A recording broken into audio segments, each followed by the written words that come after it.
tayo, may ganun ba tayo? Tingnan po, ganito, magka-30 tayo muna sa Monday. Pag marami pong dumating sa atin ng mga truck, at least Wednesday, mag-midweek tayo, mag-29 naman na tayo. Piso-piso na tayo kasi baka Monday pa ba tayo mag-30 pa? Hindi po, 30 na po ako ngayon eh. Ako din. 30 na po ako ngayon. O tapos, titingnan pa po natin sa Monday kung tatakbo pa Kasi yan. ang bigas ngayon, iba-iba na itsura, hindi lang katulad dati na isang klase. May mahinang klase na eh. Yes, meron po pangit. Hindi ko nga rin po alam bakit. Medyo madurog, may madurog. Opo. Tapos, Ate Maribik, meron yung dilaw-dilaw. Hindi pa ako nakakita nun. Ang nakita ko pa lang medyo tunog. Meron po, sabi ko nga, bakit naantala nyo yan sa pagbibilad? Sabi ko, pangit ka, kung ba't may tama naman ka ako yung palay nyo. Di, ganun. Tapos, mag-gradual po tayo ng baba. Ate Maribik, ikaw Hindi naman kasi pwede, natin. hindi kasi pwede biglaan talaga eh. Opo, wag po biglaan. Kasi Kawawa lugi naman sila, kawawa sila. Mga cleaners natin. Opo. Tapos, Ate Maribik, i-control natin dito sa San Jose yung presyo ng whole grain. O, di ba, kunyari, naka 2.4 na tayo ngayon. Hindi ako binibili ng whole grain ngayon, kaya hindi ko.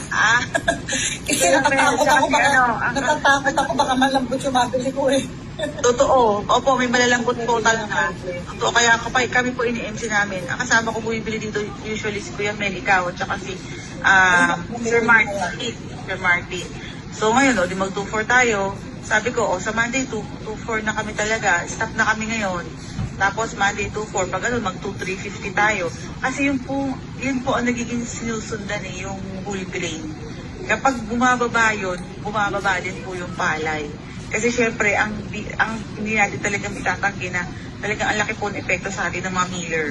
Actually, sila talaga yung, di ba? Sila talaga yung parang nakadigtas sa bukid, sila nakadigtas sa bigas, ganun. Kung tayong bibili sa kanila, at least, naka-ano po sila, naka-parameter tayo, o di kahit paano mapapababa po natin.